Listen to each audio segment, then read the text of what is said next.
하나님 말씀은 열왕기하 24장 1절에서 6절까지 말씀입니다. 우리 같이 한 목소리를 함께 읽겠습니다.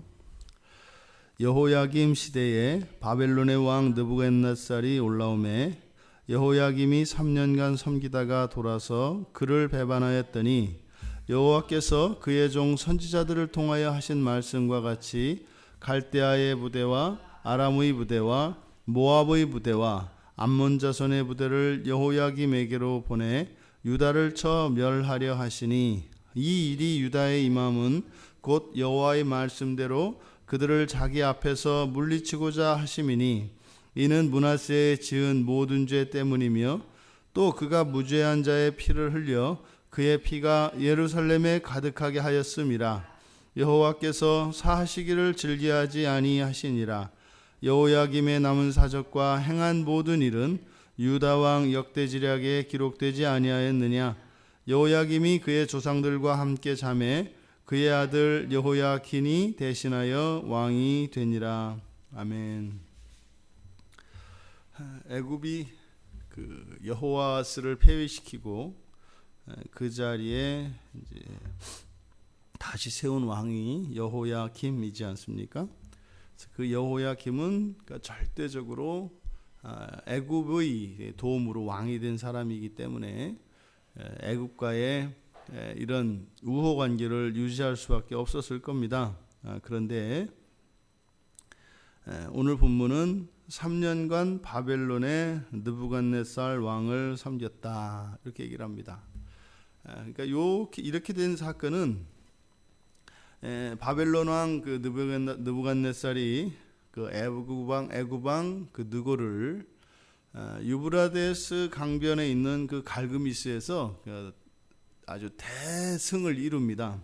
그래서 그때 이후로 애굽의 유다에 대한 그리고 이 팔레스타인 그 동편과 이 북부 지역에 대한 영향력을 실권을 완전히 잃어버리게 됩니다. 그래서 팔레스타인 주변을 비롯한 그 고대 근동이 이 바벨론의 세력하에 들어가게 됩니다. 그러자 이제 더 이상은 유다가 이제 애굽을 두려워할 필요도 없고 이제는 애굽이 아니라 신흥 강대국으로 떠오르는 이제 바벨론, 오히려 이 바벨론의 세력이 더 강력한 세력이기 때문에 여호야김은 바벨론을 섬기게 된 것입니다. 실제로 그 애굽 느고와의 전쟁 이후에 이 느부갓네살이 왕이 되기 전이죠. 왕이 되기 전에 유다를 침략했고 그때 유다가 느부갓네살에게 공격을 당한 후에 그때 바벨론을 섬기기로 하였고 바벨론이 철수한 이후 이제 한 3년 정도 시간이 지난 겁니다. 그래서 여기서 3년 정도 섬겼다라고 하는 것은 그 이후, 그러니까 바벨론이 유다를 침략했다가 떠난 뒤 이제 한 3년 정도 시간이 흐른 겁니다. 그때 이제 그를 배반하였다. 이거는 느부갓네살이 이제 왕 위에 오르면서 그때 왕권이 확립되지 않은, 그리고 바벨론이 과거 아수르의 땅들을 하나하나 정복하고 그래서 굉장히 혼란스러운 시대였습니다. 그래서 멀리 있는 그리고 조그마한 그 유다를 그렇게 지금 바벨론에서 이렇게 마음을 쓸 그럴 겨를이 없었기 때문에 내버려 두었던 거죠.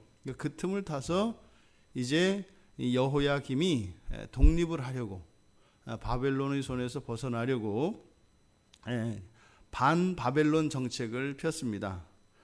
그것이 지금 3년 고 기간 지난 뒤에 그 일이 있었고 이제 이 느부갓네살이 왕권을 확립하고 여러 가지 제도와 지방 그 행정 제도를 정돈한 다음에 이 유다의 반바벨론 정책을 이제 벌하러 다시 내려옵니다. 그게 지금 2절에서 갈대아의 부대, 아람의 부대, 모압의 부대, 암몬 자손의 부대를 여호야김에게로 보냈다. 이때 이제 여호와께서 이렇게 하셨다 그러는데, 지금 여기에 거론된 이 나라들은 이미 바벨론에 다 복속된 나라들입니다. 그래서 바벨론이 정복한 그 모든 나라 군대들을 불러 모아서 연합군을 편성하여서 유다를 이제 공격하게 합니다. 이렇게 다시 유다를 침략한 것. 그래서 이 결과로서 5절에 가보면 여호야김이 죽고 그 뒤에 6절에서 여호야긴이 이제 여호야김의 뒤를 이었다 이렇게 됩니다만, 요 사이에 여호야김과 여호야긴이 왕권이 계승되어지는 요 사이에 이 여호야김이 바벨론으로 끌려갑니다. 그래서 이것은 에레미야 22장 18절 19절의 성취인데, 에레미야 22장 18절 19절 말씀을 읽어드리면, 그러므로 여호와께서 유다의 왕 요시야의 아들 여호야김에게 대하여 이와 같이 말씀하시니라. 무리가 그를 위하여 슬프다, 내 형제여 슬프다, 내 자매여 하며 통곡하지 아니할 것이며, 그를 위하여 슬프다, 주여 슬프다, 그 영광이여 하며 통곡하지도 아니할 것이라. 그가 끌려 예루살렘 문 밖에 던져지고 나귀같이 매장함을 당하리라. 이게 무슨 말이에요? 바벨론 포로로 끌려갈 때 그를 위하여 눈물 흘리는 자가 하나도 없을 것이며, 심지어는 마음 아파하는 사람도 하나도 없을 것이다 라고 하였던 예언이 있었습니다. 그 예언이 성취되어진 거죠. 그리고 나서 이제 바벨론이 이제는 이 여호야김이 애굽이 세웠던 왕이었으니까 다시 이제 바벨론이 여호야긴을 이제 왕으로 세우게 됩니다. 이런 이 모든 원인이, 즉 바벨론의 느부갓네살이 유다를 침공한 원인을 다시 또 여기에서도 므낫세의 지은 모든 죄 때문이라고 얘기합니다. 또 그가 무죄한 자의 피를 흘려서 그의 피가 예루살렘에 가득하게 하였기 때문이다. 그리고 여호와는 사하시기를 즐겨하지 아니하신다. 이게 지금 성경의 전체적인 사상에서 참 이해하기 어려운 국면입니다.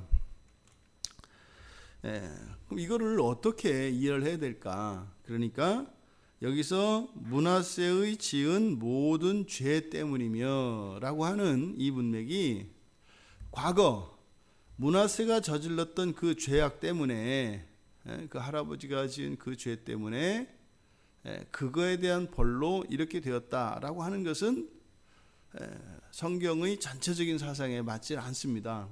그러니까 요시야 때도 마찬가지였고, 이 므낫세가 저질렀던 이 죄악들, 우상 숭배와 이런 여호와 앞에서 악하게 행한 이 모든 것들이 여전히 뿌리 깊게 유다 백성들의 일상 속에 남아 있었던 것입니다. 그러니까 실제로 하나님이 그 사람을 미워하시는 것이 아니라 그 사람의 죄를 미워하시죠.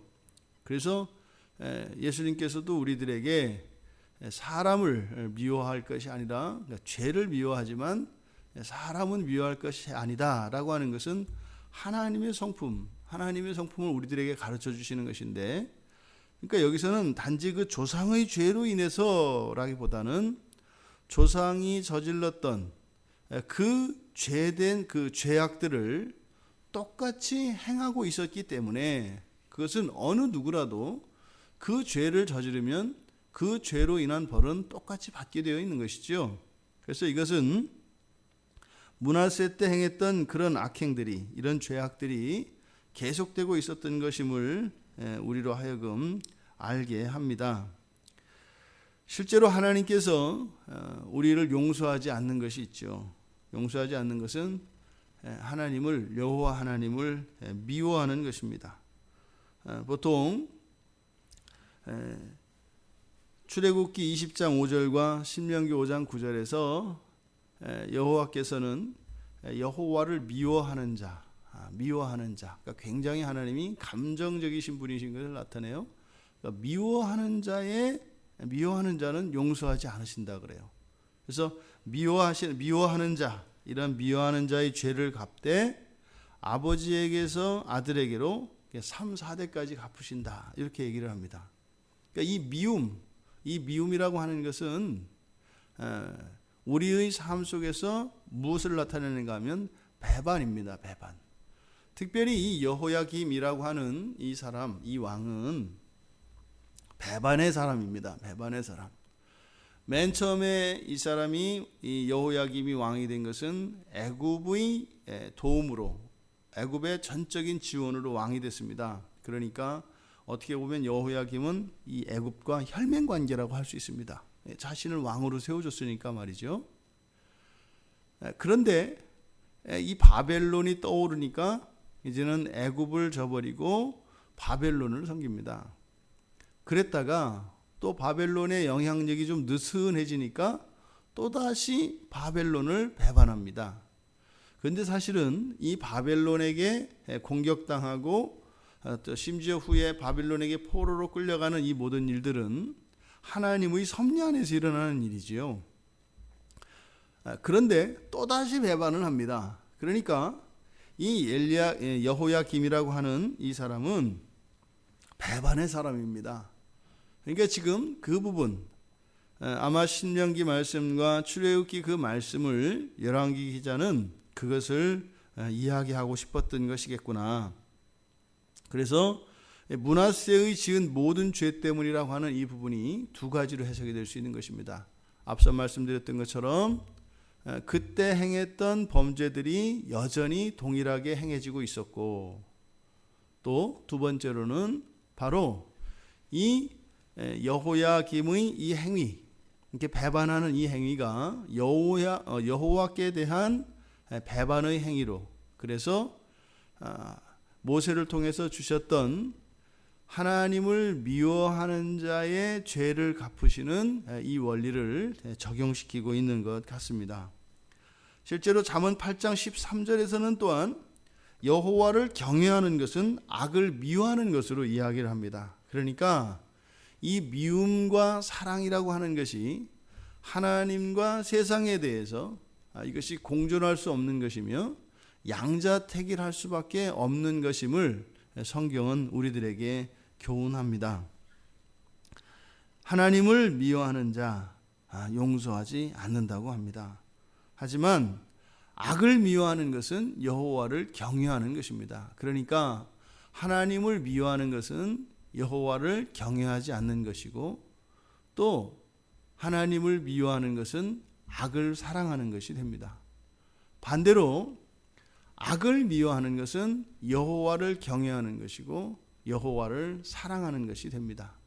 그러니까 굉장히 이 열왕기 기자는 이 여호야김의 시대에 일어났던 이 일을 마치 남녀 간의 이 애정의 문제로 이런 감정적인 그러한 문제인 것처럼 이야기해서 하나님과 이스라엘 사이의 이 관계를 감정적으로 표현함으로써 사실은 이제 이 여호야긴 이후에 시드기야가 왕이 되어서 유다 왕국이 멸망하게 되는데, 그 하나님의 가슴 저리는 그 사랑, 그 아픔을 더 생생하게 나타내기 위하여 이렇게 기록하고 있는 것 같습니다.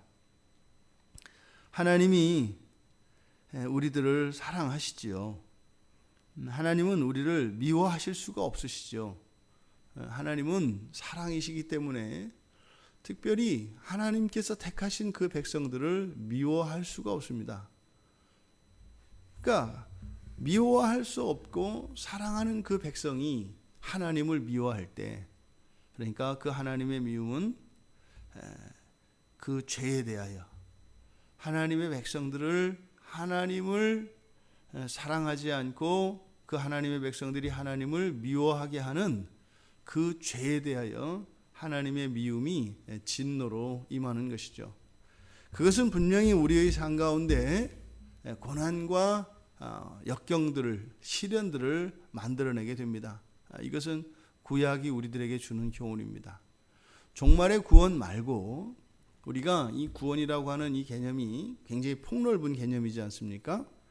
우리가 이 세상을 살아가며 분명히 하나님께서 주시는 복과 저주가 있습니다. 복과 저주라고 하는 것은 궁극적으로는 구원과 버림, 구원과 심판일 것인데, 그것이 우리가 일상을 살아가는 동안 경험하는 복과 저주는 하나님이 주시는 형통함, 이런 풍요와 기쁨과 행복과 이러한 것들이고, 저주는 고난과 슬픔과 고통, 아픔, 상실, 이런 것들이 저주의 결과로 나타나는 것입니다. 우리가 예수 그리스도를 믿고 하나님의 백성이 되었고 구원받은 바 되었습니다. 하지만 우리의 마음이 하나님을 사랑하지 않고 세상을 사랑한다면, 여호와를 경외하지 않고 악을 사랑한다면, 하나님은 우리들을 하나님 그 사랑을 받고 똑같이 하나님을 사랑할 수 있는 사람으로 만들어 가십니다. 그것은 뭘까요? 우리가 만들어지는 것은 고난입니다. 고난을 겪지 않고서는 우리가 바뀔 수 없고 우리가 새로워질 수 없는 것, 이것이 우리들의 한계입니다. 그런데 하나님은 그걸 원하지 않으시죠. 그래서 하나님이 친히 사람이 되셔서 그 고난을 먼저 당하신 바 됐죠. 그래서 우리가 예수 그리스도를 믿음으로 예수 그리스도를 따라갈 때 우리가 실제로 몸소 겪어야 하는 그런 직접적인 경험을 통해서 겪어야 하는 이 고난과 고통을 예수 그리스도를 통하여 대신 겪게 하셨습니다. 그러니까 하나님 자녀들의 삶 속에서는 실제로 그리스도를 믿는 믿음 안에 있는 사람들에게는 이런 고난과 역경들까지도 사실은 예수님께서 대신하여 주신 것이죠. 하나님은 하나님 백성들이 결코 이 땅을 살아가며 비참하게 고통과 고난 속에 살아가기 원치 않으십니다. 부디 우리의 삶 속에 여호와를 사랑하고 악을 미워하며 하나님의 말씀을 좇아 살아가기를 원하고, 또 그렇게 하나님께서 은혜를 베풀어 주시기를 기도하면서 그렇게 살아가는 자들에게 주시는 그 복을 우리 모두 누릴 수 있게 되기를 바랍니다. 때로는 우리가 이 세상과 또 우리가 알 수 없는 이유로 그런 고난과 환난이 올지라도 오히려 그것으로 인하여 하나님을 더욱 사랑할 수 있는 그것을 오히려 전화위복의 기회로 삼으며 흔들림이 없는 믿음으로 언제나 하나님을 향한 사랑이 날마다 커가며 그 사랑이 커감으로 주시는 그 하나님의 복을 누릴 수 있는 우리 모두가 되기를 주님의 이름으로 축원합니다. 하나님, 여호와 하나님께서 그 백성들을 물리치시는 것은 하나님의 사랑이 식어서가 아니라 하나님의 백성들이 하나님을 배반한 것을 여호와께서 물리치셨다라고 말씀을 하셨습니다. 저희들이 하나님에 대한 사랑이 한결같게 하여 주시고, 잠깐 저희들의 마음이 방자하고 교만하여 하나님을 떠날지라도 그 즉시 회개하고 돌이켜 하나님을 사랑하는 그 사랑을 회복하게 하여 주시옵소서. 이 땅을 살아가는 사랑한 백성들, 여호와 하나님을 미워하는 일 없게 하시고, 미워하는 자들에게 주시는 그런 고난과 역경이 아니라 하나님을 사랑하는 자들에게 주시는 평강과 복을 누리는 복된 백성들이 될 수 있도록 축복하여 주시옵소서. 예수님의 이름으로 기도드리옵나이다. 아멘.